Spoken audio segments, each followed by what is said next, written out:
Fakta dalam Islam itu kan ada beberapa mazhab fikih. Kita tahu yang utama mazhab Hanafi ya, karena asal mazhab yang paling sepuh siapa? Hanafi atau Imam Abu Hanifah. Kedua Imam Malik. Siapa? Imam Malik. Syekh Syafi'i, gurunya Imam Syafi'i. Ketiga Imam Syafi'i. Setelah itu ada Imam Ahmad bin Hanbal. Nah, kenapa kita harus bermadzhab? Bermadzhab itu artinya mengikuti panutan dalam satu ketetapan. Saya tadi menguraikan detail di mana tadi yang sudah jalan Kimbo. Ini penting sekali supaya kamu tambah yakin kenapa harus bermadzhab. Karena kita kalau berdoa ihdinas siratal mustaqim siratal ladzina. Tentu Allah itu tidak makan, tidak minum, tidak tidur.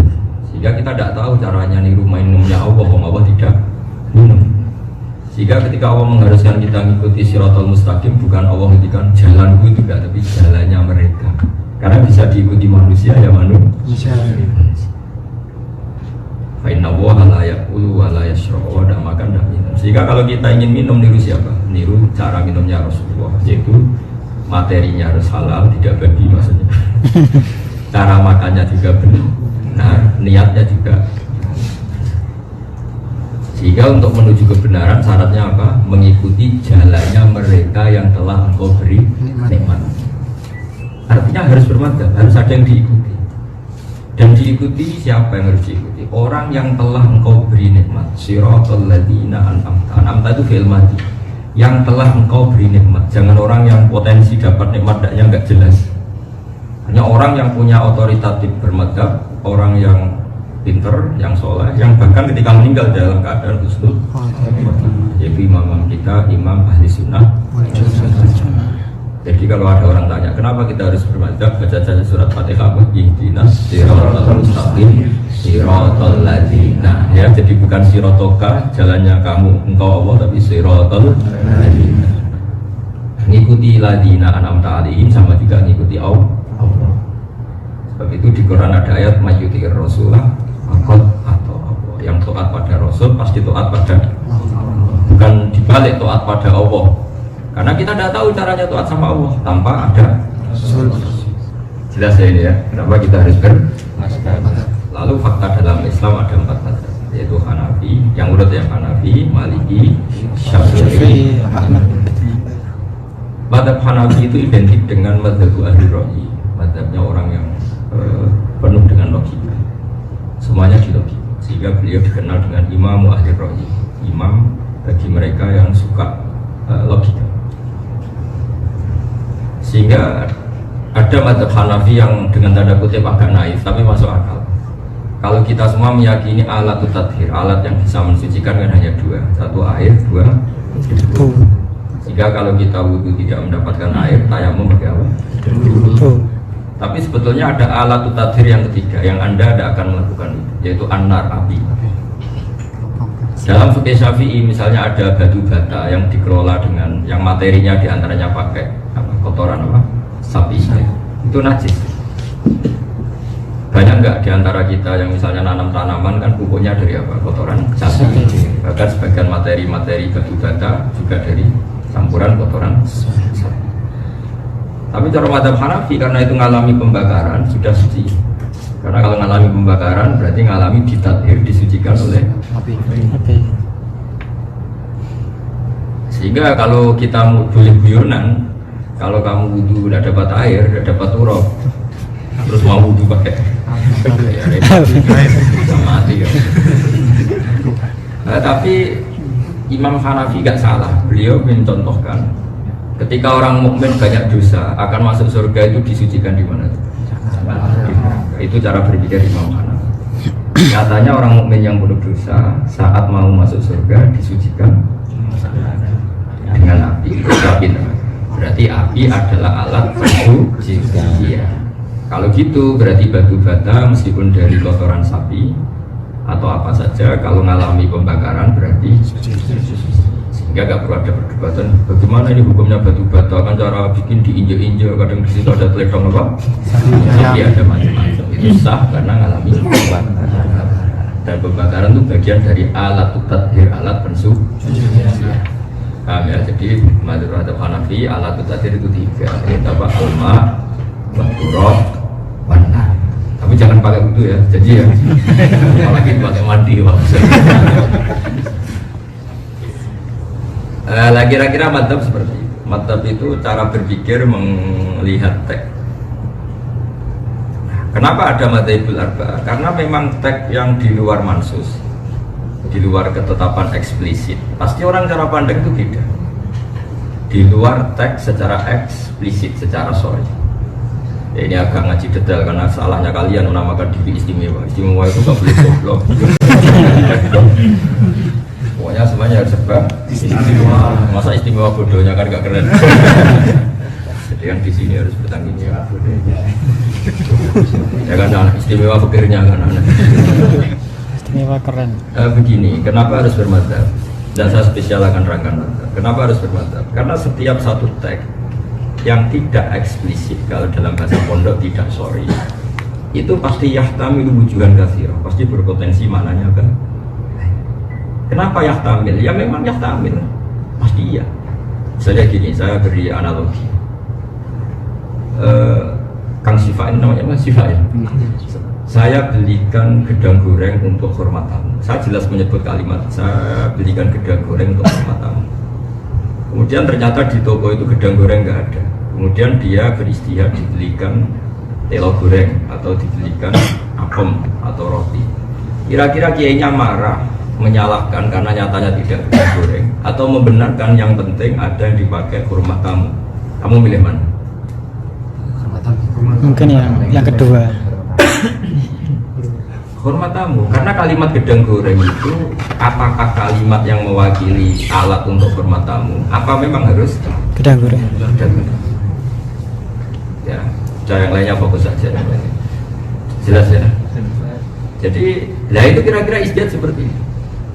Mau tidak mau kita harus istihad. Kalau tidak ya bodoh sekali. Makanya jadi kelompok-kelompok ekstrim karena nggak mau berpikir secara ijtihad. Sehingga ketika Rasulullah zakat dengan kurma atau zakat dengan apalah yang makanan pokok Arab, misalnya Rasulullah sedekah pakai roti, pakai gandum. Oleh Imam Syafi'i roti dan gandum dan kurma itu diganti kalimat itu. Zakat hanya sah biku tibaladi dengan makanan yang menjadi kod makanan pokok negara. Sehingga orang Indonesia nggak boleh zakat dengan kurma, juga nggak boleh zakat dengan roti, harus pakai kurma. Karena ketika Nabi memilih tamer atau memilih gandum, memilih khintoh di Arab adalah pilihan yang atas nama kuti ahlil balad, makanan yang pokok di negara. Ketika di Indonesia otomatis kita ganti, mungkin di Papua atau di mana diganti sagu. Ini yang namanya Sekarang misalnya Rasulullah kenal, Rasulullah ngasih putrinya Fatimah, misalnya ini Fatimah kamu tak kasih rok, ini Fatimah kamu tak kasih jilbab. Itu maknanya jilbab apa penutup aurat? Penutup aurat. Sehingga kamu nggak boleh niru saya jilbaban karena Nabi ngasih putrinya juga jilbab. Jadi salah kaprah. Maka jilbab di sini maknanya apa? Penutup aurat. Ya sudah, kalau kamu lelah ya jangan beli jilbab. Ini masalah istihadiyah. Ya jelas ya. Nah kenapa banyak paham ekstrim? Karena nggak mau mikir, nggak mau berpikir secara usul fikih. Sehingga NU itu utamanya Basim Asy'ari mengenalkan thoro'ikul istihad atau kaifiyatul istihad, cara-cara beristihad. Ini penting saya utarakan karena orang sudah mulai malas berpikir, akhirnya jadi Islam yang ekstrem. Itu kan ibarat begini kalau dalam kias seperti dengerin. Allah hanya ngintikan fala taqul lahuma uffin, kamu jangan pernah bilang sama kedua orang tua kamu Gus. Maknanya itu apa? Aku orang meninggus, umur kakek anu. Yang dilarang Quran kan Gus, kalau kakek aneh kan tidak ada ayatnya. Itu kira-kira ngajak goblok apa ngajak pinter? Bukan seperti orang yang ngalalkan tikus, ngalalkan cacing. Di Quran kan tidak ada tulisannya. Memangnya Quran disuruh goblok ngomong detail-detail, yang nggak mungkin. Itu kan seperti anak dalam dunia pesantren. Ada santri saking gobloknya itu sering naboi istrinya. Naboi itu kan pakai tangan. Terus si istrinya lapor Pak Kiai santri Anda yang bernama Siva itu harus sama saya sering naboi. Bukan nasihati. Setelah dinasihati sembuh. 1 bulan lagi istrinya bilang, Pak Kiai sekarang gantinya diangi. Kenapa gantinya Diva Siva? Kiai kan hanya larang naboi, kalau nyadui kan belum. Jadi dia terlalu tekstual apa? Tekstual. Kalau naboi pakai tangan dilarang, berarti kalau nyadui belum pasti dilarang. Itu namanya terlalu tekstual. Padahal kalau mau belajar usul fikih dia tahu makna naboi adalah nyaki, sehingga semua bentuk nyaki juga haram atau tidak boleh. Berarti apa? Naboi ini hanya teks yang bermakna kias atau bermakna ibaratun an hurmatil idza. Jadi naboi kalau haram berarti yang dimaksud adalah nyakiti haram. Bukan kok kalau naboi haram nyakiti belum pasti. Ngidoni juga belum, kan nggak ada hadisnya. Sementara ini orang-orang tekstualis sini kan gitu kan nggak ada dalilnya, nggak ada hadisnya. Itu yang nggak ada itu dalilnya, apa saking nggak ada akalnya. Jadi itu yang namanya istihad. Kalau kamu haram naboi berarti haram nyadui, karena maknanya jangan naboi adalah jangan nyaki. Sehingga kamu ludahi ya haram, nyadui ya, termasuk menerlantarkan juga. Karena istri sampai makan utang tonggo itu sakit. Kamu tinggal di Korea, seneng-seneng istri kamu terlantar sampai untuk makan saja utang tonggo itu sakit kan? Itu buyut yang haram. Buyut yang haram. Nenek moyangnya haram.